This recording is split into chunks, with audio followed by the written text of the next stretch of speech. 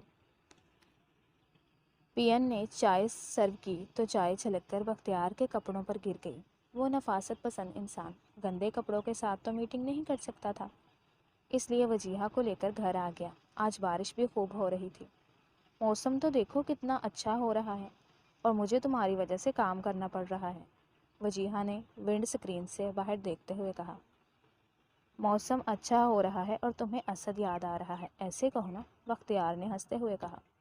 اگر صنم اسے ہنستا دیکھ لیتی تو بے ہوش ہی تو ہو جاتی۔ اسد وجیہہ کا منگیتر تھا اور بختیار کا بھی اچھا دوست تھا۔ بختیار، ایسا کرتے ہیں کہ تم گھر جاؤ اور اپنی پیاری بیوی کے ساتھ ٹائم سپینڈ کرو اور مجھے اسد کے کلینک چھوڑ دو، ہم بھی کہیں بیٹھ کر کافی پی لیں گے، وجیہہ نے شوقی سے کہا۔ اور پھر کل کیا ہوگا؟ جج صاحب کے سامنے ہم آئیں بائیں شائیں کر رہے ہوں گے۔ اس نے بھی مذاق میں بات ختم کی تھی۔ اب وہ وجیہہ کو کیا بتاتا کہ صنم کے ساتھ بندہ 2 منٹ نہیں گزار سکتا۔ اس میں شرماہٹ، نزاکت اور لجاجت نام کو نہیں تھی۔ وہ ایسے بولتی تھی جیسے توپ چل رہی ہو، اتنا اونچا کہ سامنے والے کو ہلا دے، اور اس موسم میں اس کے ساتھ ٹائم گزار کر وہ اپنا ٹائم خراب نہیں کرنا چاہتا تھا۔ تم نہ بس بہت برے ہو، اپنے ساتھ ساتھ میرے ارمانوں کا بھی قتل کر رہے ہو۔ ویسے اچھا ہے، صنم سے شادی کے بعد کبھی ملاقات بھی نہیں ہوئی، اس کے ساتھ کچھ چٹ چیٹ ہو جائے گی۔ اور بختیار کو لگا تھا خطرے کی گھنٹی بج گئی ہے۔ تم کیس ڈسکس کرنے جا رہی ہو یا صنم سے چٹ چیٹ کرنے؟ کام پر دھیان دو لڑکی، اس نے روب سے کہا تو وجیہہ نے سلوٹ کے انداز میں کہا، یس سر، اور دونوں ہنس دیے۔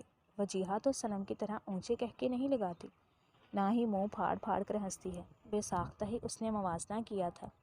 اس نے گاڑی گیراج میں پارک کی اور باہر نکلا۔ کتنی زندہ دل بندی ہے تمہاری، ہائے میرا بھی دل کر رہا ہے بارش میں نہانے کا، وجیہہ نے صنم کی طرف دیکھ کر کہا جو بغیر دوپٹے کے بارش میں نہا رہی تھی۔ وہ دونوں اندر کی طرف بڑھے۔ صنم نے بھی ان دونوں کو دیکھ لیا تھا اور اپنی جگہ ساکت ہو گئی تھی۔ وجیہہ تم فریش ہو جاؤ، میں بھی چینج کر کے آتا ہوں۔ اس نے وجیہہ کو گیسٹ روم میں بھیجا اور خود لان میں آیا تھا۔ صنم بات سنو، اس نے صنم کو آواز دی۔ صنم مرے مرے قدموں سے اس کے پاس آئی تھی۔ یہ کیا حلیہ بنایا ہوا ہے؟ تمہاری عمر ہے ایسی چھچوری حرکتیں کرنے کی؟ پھر بیمار ہو کر نئی مصیبت کھڑی کر دو گی۔ جاؤ جا کر چینج کرو اور چائے بنواؤ، میری دوست آئی ہیں، سلام دعا کر لینا، اور زیادہ دیر وہاں بیٹھنے کی ضرورت نہیں ہے۔ وہ اپنی بات کہہ کر مڑ گیا تھا۔ صنم فریش ہونے کمرے میں گئی تو بختیار کی پھرتیاں دیکھ کر حیران رہ گئی تھی۔ وہ بڑی عجلت میں تیار ہو رہا تھا اور جلدی سے کمرے سے نکل کر چلا گیا تھا۔ اس ڈائن سے ملنے کے لیے کتنے بےتاب ہو رہے ہیں، تو یہ ہے وہ لڑکی جس کی وجہ سے بختیار میرے ساتھ ایسا رویہ رکھے ہوئے ہیں اور مجھے کہہ رہے ہیں وہاں زیادہ دیر بیٹھنے کی ضرورت نہیں ہے۔ حد ہے، آج نہیں چھوڑوں گی اسے میں۔ اسے بالکل یاد نہیں رہا تھا کہ وہ اپنی شادی پر وجیہہ سے مل چکی ہے، اور اس دن اتنے لوگوں سے ملی تھی کہ وجیہہ کو پہچان ہی نہ سکی۔ اس نے چائے بنوائی تھی اور خود ڈرائنگ روم میں لوازمات سے سجی ٹرالی لے کر آئی تھی۔ وہ دونوں کسی بات پر ہنس رہے تھے۔ السلام علیکم، کیسی ہو صنم؟ وجیہہ نے دیکھا تو سلام کیا تھا۔ میں آپ کے موجودگی میں ٹھیک کیسے ہو سکتی ہوں؟ صنم نے فوراً ہی وار کیا تھا۔ اس کی بات پر بختیار نے چونک کر اسے دیکھا تھا۔ کیا مطلب؟ وجیہہ نے کچھ کنفیوز ہو کر کہا۔ مجھ سے پوچھ رہی ہو کیا مطلب؟ نہیں میں پوچھتی ہوں تینوں شرم نہیں آتی؟ کیسے میرے شوہر پر ڈورے ڈالے بیٹھی ہو؟ صرف تمہاری وجہ کولوں یہ مینوں محبت نہیں کرتے۔ آج دیکھ کر مینوں میرے حقوق تو محروم رکھیا ہوا ہے۔ اس نے پنجابی میں کسی لڑاکا عورتوں کی طرح ہاتھ ہلا ہلا کر وجیہہ کو باتیں سنائی تھی۔ اس کی اتنی بولڈ گفتگو پر وجیہہ شرمندہ ہو گئی تھی اور بختیار کو کرنٹ لگا تھا۔ کیا بکواس ہے یہ؟ بختیار نے آگے بڑھ کر اس کے بازو کو سختی سے تھاما تھا۔ آج میں اس کو اپنی زندگی سے نکال کر ہی دم لوں گی۔ اس کی وجہ سے آپ نے مجھے میرے حقوق سے محروم رکھا ہوا ہے۔ بختیار کا صبر جواب دے گیا تھا۔ اس نے اس کا بازو تھاما تھا اور اس کو گھسیٹ کر کمرے سے باہر نکالا تھا۔ وجیہہ ایک دم پریشان ہو گئی تھی۔ بختیار روکو یار، کیا کر رہے ہو؟ وجیہہ نے آگے بڑھ کر بختیار کا بازو پکڑا تھا۔ ہائے میرے شوہر کو کیسے ہاتھ لگا رہی ہے؟ صنم کی آہو بکا جاری تھی۔ اللہ کرے تجھے کیڑے پڑیں۔ وجیہہ ایک دم ڈر کر پیچھے ہٹی تھی۔ بختیار نے بھی صنم کو چھوڑا تھا اور وجیہہ کی طرف مڑا۔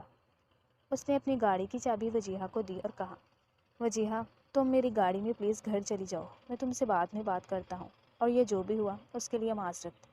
بختیار کا انداز سخت تھا۔ وجیہہ فوراً نکل گئی تھی اور بختیار صنم کو تھام کر کمرے میں لایا تھا۔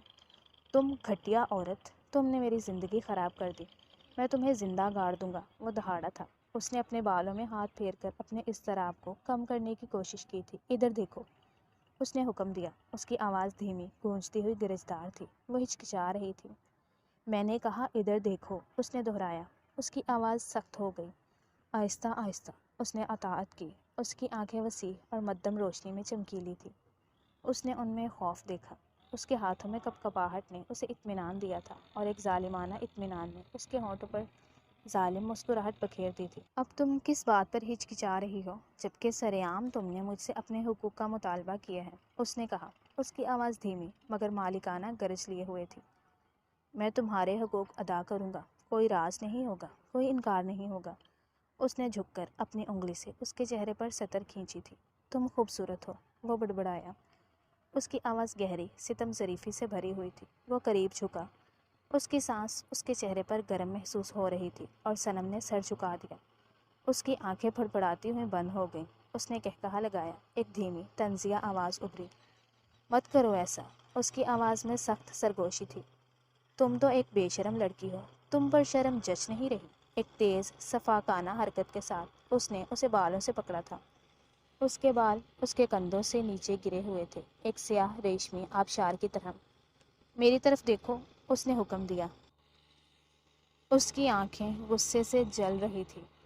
تمہیں میری عزت کرنا سیکھنا ہوگا، اس نے سرگوشی کی۔ اس کی آواز میں دھیمی خوفناک گرج تھی۔ تمہیں میں بتاؤں گا کہ تم نے کس بندے سے پنگا لیے ہے۔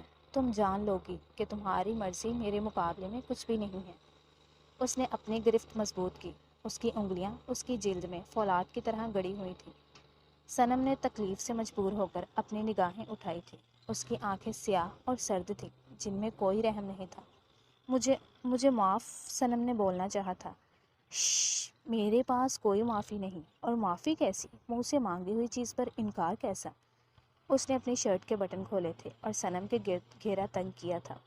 وہ اس کے ہونٹوں پر جھکا تھا اور اس کی ساری نرمی کو ختم کرنے پر تلا ہوا تھا۔ اس کا اگلا شکار اس کی گردن تھی۔ اس نے صنم کو بھنبور ڈالا تھا۔ اس کی سسکیوں کا بھی اس پر کوئی اثر نہیں ہوا تھا۔ جب تکلیف صنم کی برداشت سے باہر ہوئی تو اس کی چیخوں نے کمرے میں شور برپا کر دیا تھا، لیکن بختیار پر کسی چیز کا بھی تو اثر نہیں ہوا تھا۔ وہ اپنی مرضی سے پیچھے ہٹا تھا۔ اس نے صنم کی معافیوں پر بھی توجہ نہیں دی تھی، نہ ہی اس کی کم عمری کا احساس کیا تھا۔ صنم چلی گئی تھی۔ اس نے بھی پلٹ کر رابطہ نہیں کیا تھا۔ اس کے لیے یہ بات ناقابل برداشت تھی۔ کسی کے سامنے اس کی اتنی پرسنل لائف کھل گئی تھی۔ صنم کو گئے آج 20 دن ہو گئے تھے۔ دادا جان نے بھی اس سے رابطہ نہیں کیا تھا۔ وہ جانتا تھا کہ وہ اس سے ناراض ہوں گے۔ آج پھر بارش ہو رہی تھی اور یکدم اسے صنم کا خیال آ گیا تھا۔ وہ بارش کی دیوانی تھی۔ جب سے ان کی شادی ہوئی تھی صنم نے ایک بارش بھی مس نہیں کی تھی۔ شادی کے شروع کے دنوں میں جب بارش ہوئی تھی تو صنم اس کا ہاتھ تھام کر باہر لائی تھی۔ آپ بھی میرے نال بارش وچ نہ آؤ نا، اس نے صنم کو بری طرح ڈانٹا تھا، لیکن وہ اتنی ڈھیٹ تھی کہ 2 آنسو بہا کر پھر بارش میں نہانے چل دی تھی۔ صنم کو تو کوئی بات بری ہی نہیں لگتی تھی اور کیسے منہ پھاڑ کر اس نے اپنی محبت کا اظہار کیا تھا۔ اس کی قربت میں گزارے گئے لمحے بختیار کی سوچوں پر چھائے ہوئے تھے۔ ایک تو غلطی خود نے کی، اوپر سے ناراضگی بھی مجھے دکھا رہی ہے، حد ہے۔ پہلے اتنی باتیں ہو چکی ہیں، جب تو کبھی گھر چھوڑ کر نہ گئی، بختیار بڑبڑایا تھا۔ وہ یہ محسوس ہی نہ کر سکا کہ اس بار وار اس کی انا پر نہیں، عزت نفس پر ہوا تھا۔ وہ تو درگزر کرنے والی لڑکی تھی، لیکن بختیار کے ظلم کا بوجھ نہیں اٹھا سکی، اس لیے اس کی کہانی سے چپ چاپ نکل گئی۔ 2 ماہ ہو چکے تھے اور آج وہ واپس گاؤں جا رہا تھا۔ ان 2 ماہ میں اس سے صنم کی غیر موجودگی کو شدت سے محسوس کیا تھا۔ آہستہ آہستہ اسے بے ترتیبی کی جو عادات ہو رہی تھی، اب ہر چیز ترتیب پر دیکھ کر پہلا خیال ہی صنم کا ہوتا تھا۔ آج صبح 7 والوں کے گھر سے ایک بچہ آیا تھا اور اس نے میری صنم کہاں ہے کہ نعرے لگا دیے تھے۔ پیچھے اس بچے کی ماں بھی تھی۔ سلام دعا کے بعد اسے پتہ چلا تھا کہ یہ لوگ اس کے پڑوسی تھے اور صنم کی اس بچے سے بہت دوستی تھی۔ دونوں اکٹھے بیٹھ کر چھت پر دھوپ سینکتے تھے اور بچہ صنم کا دیوانہ تھا۔ صنم کی وجہ سے میں مطمئن ہو گئی ہوں، میرا بچہ پوری صحبت سے بچ گیا، ورنہ آج کل کے بچے ہر وقت گلیوں میں ہی نظر آتے ہیں۔ صنم اس کے ساتھ پارک بھی چلی جاتی تھی۔ بالکل گھر والا ماحول دیا ہے اس نے سنی کو۔ جب سے وہ گئی ہے یہ بیمار ہو گیا ہے۔ بارش ہوتے ہی اسے صنم کی یاد آنے لگ جاتی ہے۔ میرا بنتا تو نہیں ہے، لیکن میں بڑی مجبور ہو کر پوچھ رہی ہوں، صنم کب تک واپس آ جائے گی؟ وہ ٹھیک تو ہے نا؟ یا آپ مجھے گاؤں کا ایڈریس دے دیں، میں اس کو ملوا لاتی ہوں۔ بچے کی ماں نے کہا۔ وہ آج پہلی دفعہ ان خاتون سے ملا تھا۔ اسے تو یہ بھی نہیں پتا تھا کہ اس کے پڑوس میں رہتا کون ہے۔ جی وہ بالکل ٹھیک ہے، بس کافی ٹائم سے گئی نہیں تھی گاؤں، تو اس لیے رہنے چلی گئی۔ میں آج گاؤں ہی جا رہا تھا اس کو لینے کے لیے، اس نے کہا۔ تھوڑی دیر میں وہ عورت اپنے بچے کو بلا کر لے گئی تھی اور اس نے گاؤں کی طرف سفر شروع کیا تھا۔ یاد تو صنم اس کو بھی آ رہی تھی۔ آج وہ سوچ رہا تھا، اس کی آدھی اردو آدھی پنجابی اتنی بھی بری نہیں لگتی تھی۔ اس کی غیر موجودگی نے اس کی اہمیت کا احساس دلوایا تھا۔ کیسے وہ ہر وقت آگے پیچھے پھرتی تھی اور اسے چڑ ہوتی تھی۔ اب اسے کیسے اس کی کمی محسوس ہو رہی تھی۔ صنم بڑی خاموشی سے اس کی زندگی میں اور اس کے گھر میں جگہ بنا چکی تھی اور وہ اسے ہی سوچتا ہوا وہ گاؤں پہنچا تھا۔ سب سے ملنے کے بعد اس کی نظریں صنم کو ڈھونڈ رہی تھی۔ ابھی وہ پوچھتا ہی کہ اماں نے کہا صنم کو کیوں نہیں لائے؟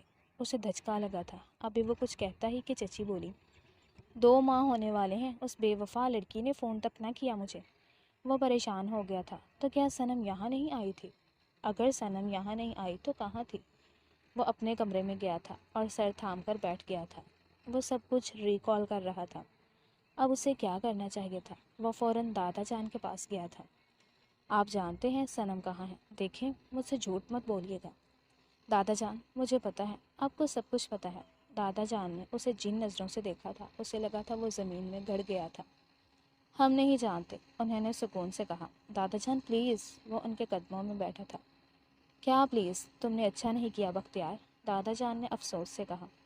پلیز مجھے بتا دیں کہ وہ کہاں ہے، اس نے عاجزی سے کہا۔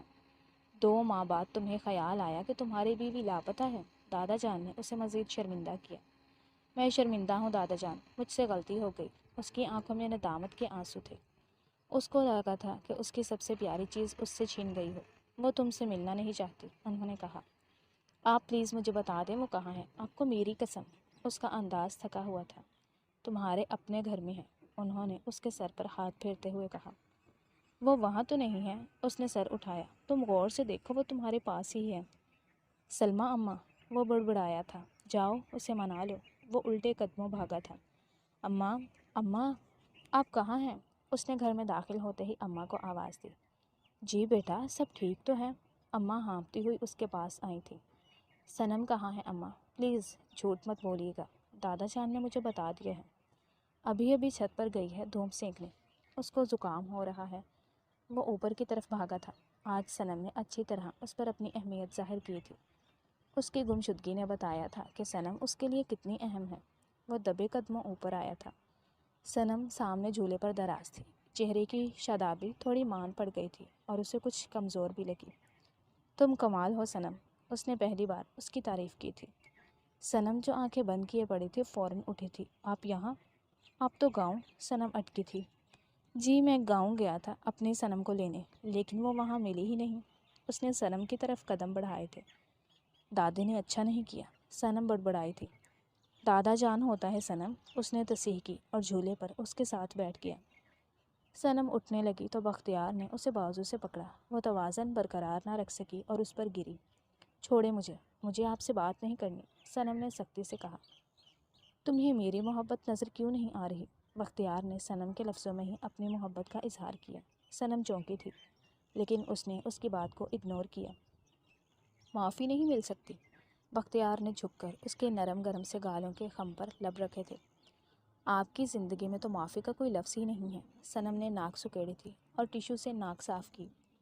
جب تک آپ سے محبت نہیں ہوئی تھی تب تک معافی کا مجھ سے کوئی تعلق نہیں تھا۔ اب آپ کی محبت پانے کے لیے معافی میری ہم قدم ہے، کیونکہ میں جانتا ہوں میں نے تمہارا بہت دل دکھایا ہے۔ اس نے نرمی سے اس کے لبوں کو چھوا تھا۔ صنم گھبرا کر پیچھے ہوئی تھی۔ آپ ذرا فاصلے سے بات کریں، صنم ہچکچائی تھی۔ کیوں؟ آپ کو شرم آ رہی ہے؟ ویسے شرم کا صنم سے دور دور تک کوئی تعلق نہیں ہے۔ صنم تو لڑتی جھگڑتی، پنجابی کی اردو کے ساتھ ملاپ کرتی اچھی لگتی ہے۔ آج تو بختیار کا ہر انداز ہی نرالا تھا۔ آپ نے مجھے تکلیف پہنچائی ہے بختیار، میری عزت نفس کو مجروح کیا ہے۔ صنم کی آنکھیں نم ہوئی تھیں۔ وہ تو شادی سے پہلے سے ہی اس کی محبت میں گرفتار تھی۔ بختیار کی معافی نے سارے گلے شکوے دور کر دیے تھے۔ وہ میری دوست تھی صنم، اس کی منگنی ہوئی ہے، تم نے اس کے سامنے مجھے ذلیل کیا۔ میں نے تمہیں بتایا تھا میری دوست آئی ہے، پھر بھی تم نے اس کے ساتھ میرا اسکینڈل بنا دیا۔ مجھے گاؤں سے اور گاؤں کے لوگوں سے چڑ ہی اس لیے تھی کہ وہ اپنی سوچ اور خیالات کو حقیقت سمجھ کر دوسرے بندے کو تباہ کر دیتے ہیں۔ تم نے بھی وہی کیا جو کچھ سال پہلے گاؤں میں میرے ساتھ ہوا، اور پھر اپنی اتنی نیچی گفتگو میں کسی کے ساتھ بھی ڈسکس نہیں کرتا، تم نے مجھے اس کے سامنے ذلیل کر دیا، اور پھر مجھے غصہ آ گیا۔ لیکن یہ سچ ہے، تمہاری قربت کا نشہ اتنا مضبوط تھا کہ میں اب تک اس کے اثر میں ہوں۔ اس نے ایک زبردست گستاخی کی۔ صنم سٹ پٹائی تھی۔ میں نے کہا نا دور سے بات کریں۔ جناب اب تو آپ سے دور مر کر ہی ہوں گے۔ بختیار نے پھر اسے قریب کیا تھا۔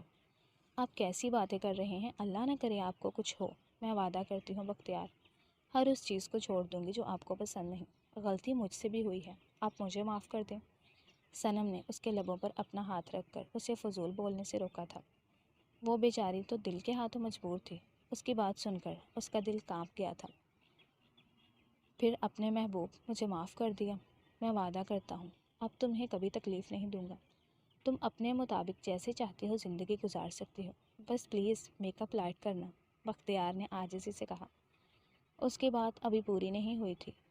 لائٹ کلر پہننا، ہلکی آواز میں بولنا اور ہنسنا وغیرہ وغیرہ، صنم نے جلدی سے کہا، اور اس کی بات کے انداز پر بختیار ہنس دیا اور اس کی آنکھوں پر پیار کیا۔ صنم شرمائی تھی، لیکن جلد ہی اپنے آپ پر قابو کر کے بولی، آپ آنکھیں بند کریں پھر معاف کروں گی۔ جو چیز بھی میں آپ کو پکڑاؤں آپ خاموشی سے پکڑ لیں گے، اور جو کچھ کھلاؤں آپ کھا لیں گے۔ صنم نے شرارتی مسکراہٹ دباتے ہوئے کہا، میری صنم پلیز کچھ الٹا سیدھا مت کرنا، آپ سے محبت ثابت کرنے کے لیے میں صرف یہ سب کر رہا ہوں۔ بختیار نے آنکھیں بند کی تو صنم اس کی گود سے اٹھی۔ ساتھ پڑے ٹیشو اٹھائے، اس نے یوز کیے ہوئے ٹیشو اٹھایا اور بختیار کی ہتھیلی پر رکھ دیا۔ دوسرے ٹیشو سے ہاتھ صاف کر کے اس نے پیکٹ سے املی نکالی اور نمک لگا کر بختیار کے منہ میں ڈال دی، اور ایک دم سے وہ اس سے دور جا کر کھڑی ہوئی۔ بختیار نے کھٹے پن پر آنکھیں کھولی تھی اور ٹیڑھے میڑھے منہ بنائے تھے۔ صنم یہ توبہ، اس نے تھوک پھینکا اور پھر اپنے ہاتھ کی طرف دیکھا۔ چھی، یہ کیا گندی ہے۔ صنم کا ہنس ہنس کر برا حال ہو گیا۔ دی گریٹ بختیار کی صنم نے ایسی کی تیسی کر دی تھی۔ میں تمہیں چھوڑوں گا نہیں، پورا بدلہ لوں گا۔ وہ اس کے پیچھے بھاگا تھا اور صنم ہنستے ہوئے سیڑھیوں کی طرف بھاگی تھی۔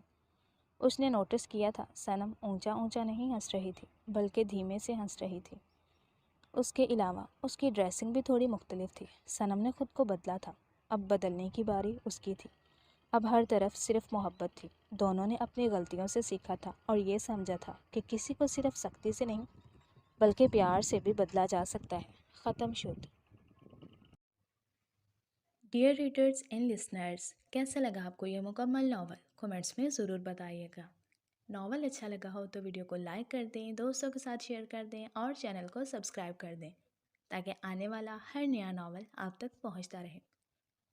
کل ملتے ہیں کسی نئے ناول کے ساتھ، نئے کرداروں کے ساتھ۔ تب تک کے لیے اپنا خیال رکھیے گا۔ اللہ حافظ۔